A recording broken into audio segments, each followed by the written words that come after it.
Dhaka Capitals যাদের দলে নিল: সাব্বির রহমান ২৮ লক্ষ, তাসকিন আহমেদ ৫০ লক্ষ বেইজ,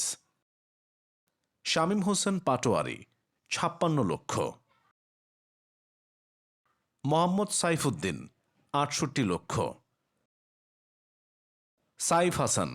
৩৫ লক্ষ বেইজ, নাসির হোসেন ১৮ লক্ষ, মোহাম্মদ মিঠুন ৫২ লক্ষ,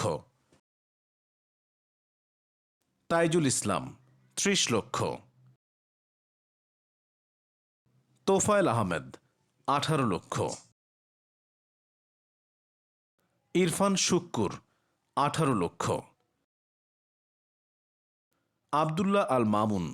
১৪ লক্ষ, মারুফ মৃধা ১৪ লক্ষ, জায়েদুল্লাহ ১১ লক্ষ, মইনুল ইসলাম ১১ লক্ষ, অ্যালেক্স হেলস ৪২ লক্ষ, দাসুন সানাকা ৬৬ লক্ষ, উসমান খান ৪২ লক্ষ, জুবায়রুল্লাহ আকবর ২৪ লক্ষ।